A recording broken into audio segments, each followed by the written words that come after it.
Hi everyone, Bernard here. I hope you're all staying safe and well, and welcome to my film and TV channel. I hope you enjoy what I've got for you today, and please check out as you're watching this little links on screen as well for different things to my Facebook and Twitter, and of course my football channel as well.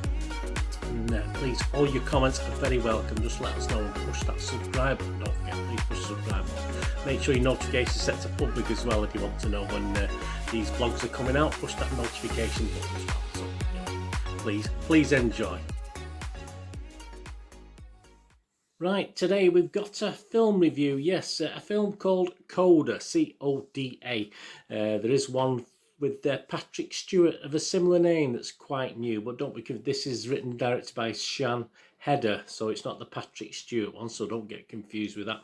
It's a comedy drama film, or a dramedy as it we call them these days, a PG-13, 111 minutes. It follows a hearing teenage girl who is a child of deaf adults. There we go, that's where the Coda come from, C-O-D-A for short, a child of deaf adults. It's a remake of the 2014 French film La Famille Bélier. Both films are similar to the 1996 German film Beyond Silence in the style and narrative of the film. It had its premiere on the 28th of January 2021 at the Sundance Film Festival, which meant that Apple then acquired distribution rights to this film for a festival record at the time of $25 million. And the film was released through Apple TV Plus streaming service on August the 13th, 2021. So please check around where this is available to watch. I know it's had a theatrical release here in the UK. What's it about? Well, there we go. It's about 17-year-old Ruby, played by Emilia Jones, is the sole hearing member of a deaf family, a Coda, a child of deaf adults. Her life revolves around acting as interpreter for her parents, Marley Matlin Troy Kotzer, and working on the family's struggling fishing boat every day before school with her father and older brother, played by Daniel Durant. But when Ruby joins her high school's choir club, she discovers a gift for singing and soon finds herself drawn to her duet partner Miles, played by Ferdia Walsh Pilo, encouraged by enthusiastic, tough-love choir master Eugenio Derbez, there's a good name, to apply to a prestigious music school. Ruby will find herself torn between the obligations she feels to her family and the pursuit of her own dreams. Well, go, you got to fly the nest, haven't you? These parents have to accept it. Is it any good? Well, Rotten Tomatoes, all these scores are based at the 18th of August 2021, 12 noon UK time. Rotten Tomatoes reported that 96% of the 203 reviews that were left were positive, 96%, and it gave it an average rating of 7.9 out of 10, almost a pretty healthy 8 out of 10. And that's 194 fresh reviews and just 9 rotten reviews. Some of the freshes, or a couple of the freshes, are Simran Hans of The Observer here in the UK. The film is meticulously, perhaps even cynically crafted crowd pleaser. Even those alive to its tactics might find themselves wiping away a tear or two. Clarice Luffrett from The Independent here in the UK. As with so much in Coda, it's simple but so beautifully executed. But there is the odd rotten, isn't there? So Tim Robbery from the Daily Telegraph here in the UK didn't overly like it that much. There's a version of Sian Heder's film that might have been sincerely wonderful and a real step forward for deaf representation. Alas, it's not this one. There you go. The site's consensus, though, overall is in the minority, obviously. Coda's story offers few surprises, but strong representation and a terrific cast, led by Emilia Jones' brilliant performance, bring this coming-of-age story vividly to life. The Rotten Tomatoes audience, well, what do they think? What does Joe Public think? Well, 4.5 out of 5. Well, that's 9 out of 10, so not much difference, is there, between the critics and the audience.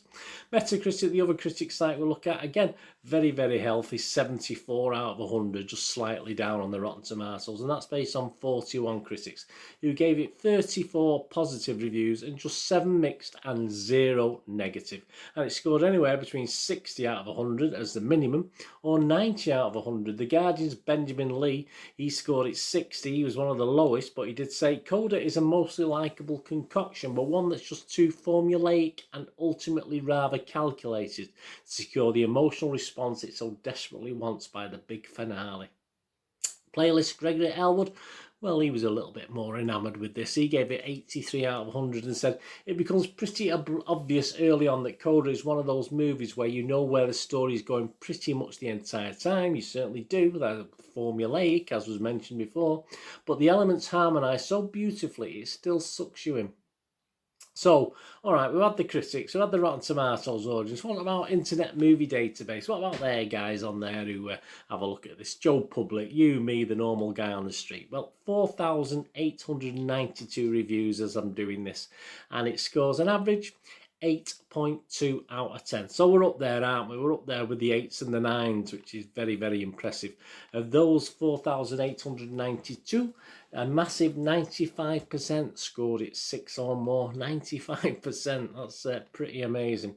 There's not many films that have got that sort of level of scores recently. So let me add my little two-penny worth to this. Yes, there's certain critique there that I've read out, both positive and negative, that I'm thoroughly back up, actually.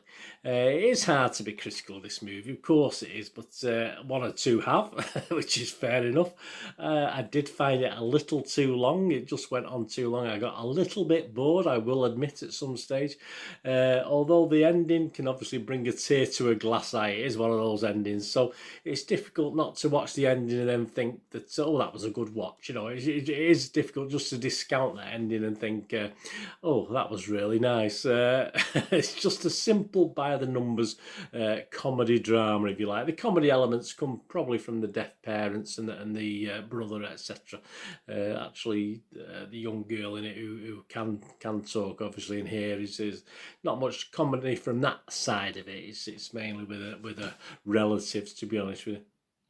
I mean, although getting to the end of this is a little bit sluggish in my mind, you could possibly doze off in the middle of this and still not lose what's happened or feel quite happy by the end. And, you know, so you could still do that. But as I say, it does just go on just a little bit.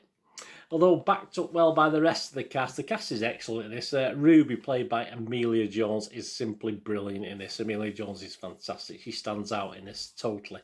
She's the standout in this, what is a feel-good movie at the end of the day. I think the Coda element has wrung a few extra marks out of the critics and the public alike here. And why not? I mean, why not? There's no doubt it would have been just without that Coda element. It'd just been a normal family, a normal hearing, speaking family. It just would have been an ordinary film. It just would have been a nice, okay, ordinary film. But without this element, as stated, Emilia Jones would have probably still held it all together, and it still would have warranted good scores. But I say it is that Coda element that perhaps lifts it up and helps the finale of the film as well. Obviously, that makes more sense when you watch the finale of the film. There's lots to like, some good moments, a very wholesome film, if sort of predictable. As I said, it does sort of telegraph what's going to happen. You do know what's going to happen. Nothing really, no real twists in it to what you may think as you're watching the film. As I said, very, very watchable, very nice. I think the word nice springs to mind. If a little, I say, a little too long. If you want to have a 10-minute kip halfway through, don't worry, you won't miss too much, and you'll get the basic of what's going on. So I'm not going to go as mad as some of these other scores, but I am going to give it a very watchable rating of 6.5 out of 10, which is not bad for me, as you know. All basic comedy drama based stuff. We've seen it all before.